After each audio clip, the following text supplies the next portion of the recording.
Section 1. You will hear a woman asking a shop assistant about DVD players. You now have 30 seconds to read questions 1 to 4. Hello, I'm interested in buying a DVD player. Can you help me, as I don't know very much about them? Of course. We sell quite a range. Actually, we're doing a customer survey at the moment, so I wonder if I could fill in this form about you, and that will actually help me to advise you on the best DVD player for you. Oh, OK. First of all, your occupation. Student. OK. Then, have you already got a DVD player? No, I've never had one before. Uh-huh. And how much do you think you want to spend on a player? I'm not sure, really, but I have got a budget. My friend said I should allow about £100, but I can't afford over £85, so that's what I'm working on. Mm-hmm. And do you watch DVDs very often? Depends what you mean by often. I don't know what the norm is. Is it about 2 a week? I suppose I watch 3 a month. That's enough for me. Yes. What sort of films do you like watching then? Action movies?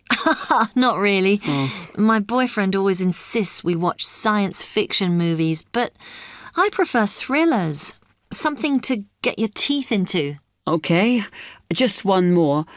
Do you watch other DVDs? Ones that are not films, like music or something? Not much, because I don't want to spend the money on something I can watch on TV, but I occasionally rent out comedy programmes, and I fight with my boyfriend over all the sports DVDs he watches. You now have 30 seconds to read questions 5 to 10. OK, let me explain a bit to you about the DVD players that are in your price range. First, there's the DB30, which has only got basic features, but it is a bargain at £69.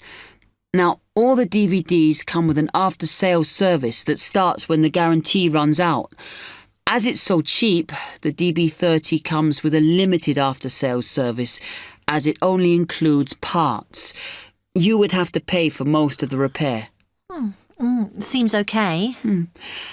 Then, a slight grade up from that is the XL643. This comes with an additional feature in that it has an extra button allowing you to record. That's quite useful. Oh, yes. That would mean spending less on DVDs to watch. Yes, so you'd make the extra money back on it that it costs. Let me see how much it is. Yes, that one's actually reduced at the moment from £79 to £71.99. Oh. I think it's worth the extra myself. And is that the same level of after-sales service as the other one? Well, you get a bit more for your money because what we're offering is a discount on labour. So you don't pay the full price if you have to call an engineer out. I see. Then the last one is this Tri-X24. It's a very good player, and you can use it to listen to your CDs as well as watch DVDs. It looks nice, but I bet it's expensive. No, it's not top of the range. Let's see. Yes, it's £94. But what you have to remember is that that includes insurance, so you don't have to pay extra for that. And it comes with a guarantee that's valid for 3 years, as opposed to the usual 1. What do you think? Maybe. Section 2. You will hear a salesman giving information to house owners about an alarm system. You now have 45 seconds to read questions 11 to 20. Thank you for inviting me to your residence meeting. My name is Martin Pugh from Safe Cell Alarms. I'm going to explain a little bit about home security, and I hope you'll all feel a bit better informed, and perhaps that you will even purchase one of the alarms we sell. It is all too easy these days for people to break into our homes. Did you know that 25% of all burglaries are committed by burglars breaking and entering via the back door? Even though it is locked, it is still relatively easy for someone to gain entry. And there are parts of our house that we think are not vulnerable because they look inaccessible. But they're not. So, if you're trying to protect your home, you should make sure the top floor is covered by that protection, not just the ground floor. We believe that the only way to secure your property is by having an alarm fitted. Just having the alarm on the outside can put burglars off, and we also recommend that you warn them about the alarm. To do this, we suggest you stick a sign in the front window of the house so it can be seen clearly. This alone should be enough to dissuade a burglar before they start. Now, our company has a range of alarms on offer, and I brought several along for you to see tonight. But let me just explain a few things about them. First of all of our alarms are highly visible. They're colored red, and on the underneath, there's a blue light, which you can see whether they are switched on or not. This acts as a deterrent to burglars who can see it as an active alarm system. Like most systems, our alarms are very sensitive, so you do need to look after them. You may be surprised to hear that a cat can often slink around unnoticed under the infrared beams, but a spider crawling across them will set them off. Also, our system is a little different from some. Most companies offer an option that connects their alarms to the police station. All our alarms have an automatic link to our company office. This means we can deal with a situation promptly and can sort out any alarms that have gone off by mistake. Okay, let me tell you about the installation of our alarms. Later on, I'll show you some house plans and diagrams of how the alarms operate, but you don't have to worry about them being intrusive, as we normally put them in hallways rather than individual rooms. The diagrams show you how the beams work to cover the whole house in this way. Oh, one small thing while I remember is don't leave your security code in your house. A lot of people keep it in the kitchen or their study, but we suggest you leave it with a neighbor so that if there is a break-in, the burglars can switch the system off. Now, regarding the practical aspects of installation, I know that many of you are out all day, and I'm afraid we don't install the alarms at weekends. But we do offer a service where we can fit the alarm system in the evenings for you. But we do charge a little bit extra for that. Finally, we do offer a range of systems, so I suggest you look at the leaflets on our prices. And please don't be put off from investing in a more sophisticated system to protect your home, as we do allow you to set up a monthly payment if it's too much in one go. Okay, now if you'd like to come forward. Section 3. You will hear two students, Jenna and Marco, discussing a business studies project they have to do. You now have 15 seconds to read questions 21 to 24. Come on, Marco. We've got to get on and sort out this project for Professor Buckley. Hang on. I want to make sure we've got all the information. Now, where are we? Well, today we need to sort out exactly what we're going to do and how we're going to divide the work up. Okay. How long have we got, by the way? The end of term is April 6th, and he said to hand it in on week 8, so That's March 25th at the latest, because the beginning of that week is the 21st, so not long. Right. Have you got the notes there? Yes. He wants us to do a fairly small-scale study, like the last one, on whether or not businesses were offering more benefits to staff. And we've now got to look at the rise in older workers. It should be fairly straightforward. Yeah, as long as we keep it small. Who's marking it? I don't know. Sometimes he gets the PhD students to mark it for him. Oh, actually, it just says here, a senior lecturer. I suppose it's too much for Professor Barkley to do them all. Yeah. Anyway, how are we going to go about this? Well, we have to decide how big we want it to be and who... Yeah, but I think we must sort out a timetable for the project. Otherwise, nothing will get done. Okay. Do you want to do that? All right. I'll do it as soon as we finish here.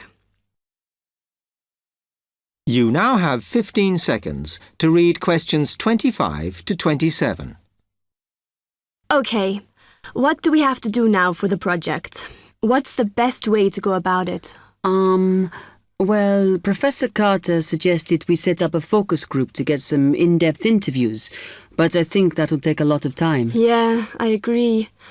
If we did a focus group, we'd have to spend time deciding who to include in it, and it's not necessary to do one anyway. Oh, fine. And if you agree, I think we should get in touch with the businesses on the list Professor Carter gave us and ask them if they're prepared to participate. Sounds good. Then we can go there, give them questionnaires, and collect them later. Exactly. Okay.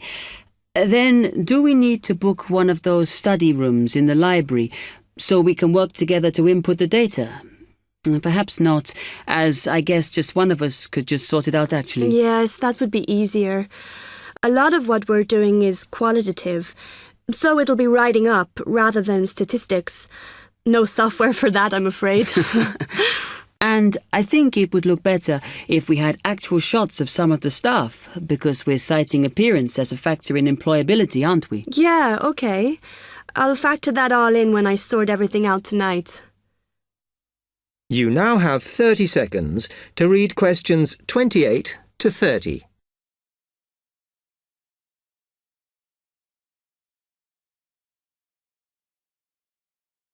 I'm glad we decided to work together. I think it's going to work out well. Yes, well, given that we had to work in pairs on this project, I think we were right to choose each other. We complement each other academically, as we're each good at what the other isn't. In fact, we should have tried working together before. Yes. Now, how shall we split the work? I'll do the analysis, shall I? Oh, okay. It's just that it might be faster, because I'm used to doing it. Although your English is better than mine. I need more practice at reading, really. Okay, I'll do the presentation then, if that's okay with you. Yeah, sure. I don't mind speaking in public, but I hate preparing all the notes for them. The thing is, the tutor said one person should do the whole presentation, and he said he expects me to do it because I haven't done one yet. No, that's fine. Now, let's see. Section 4. You will hear a media studies tutor giving a lecture about news sources. You now have 30 seconds to read questions 31 to 35. Okay, now many of you will have heard about the predicted death of newspapers, as people increasingly access the TV and the internet for their news. Today, I want to look at the USA, which has very advanced news sources, to see if this is actually true.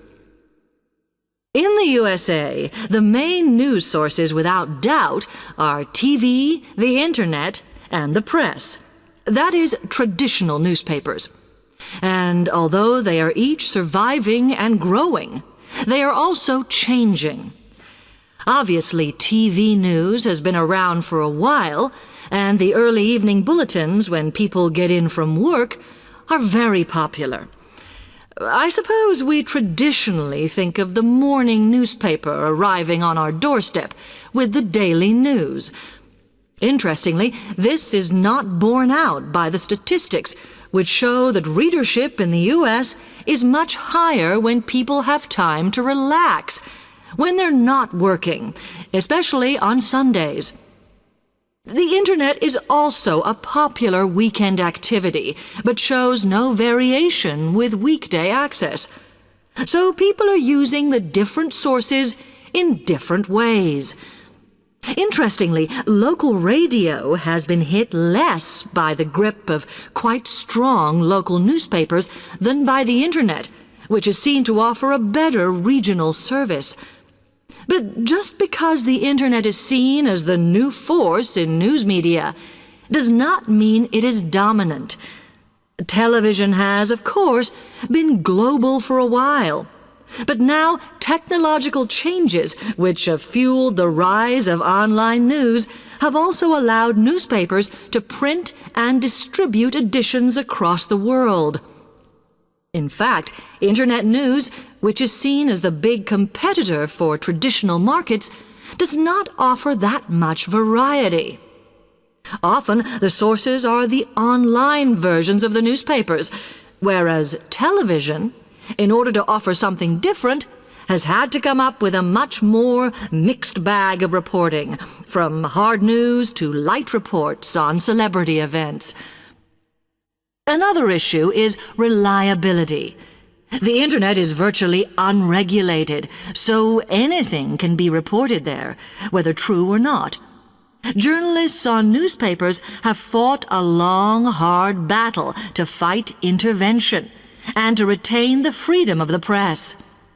Television, however, is seen as critical to political power and has become subject to harsh controls about what it can or cannot say.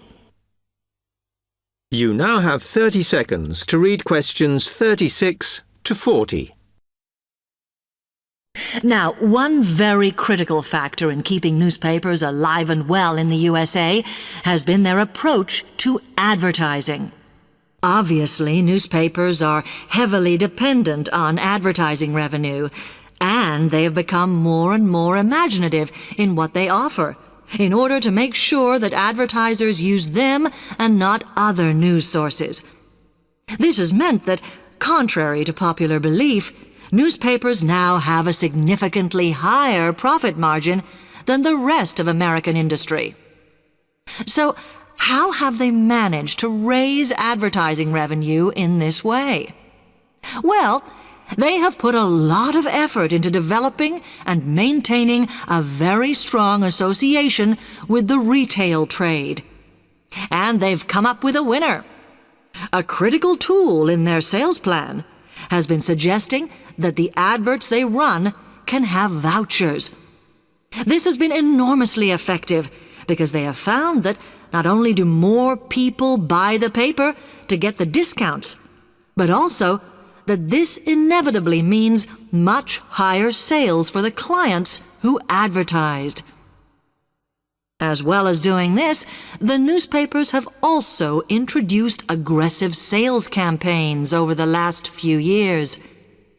This has resulted in a significant and continuing rise in the number of advertisers prepared to pay the extra for full-page ads. So, what I would like to move on to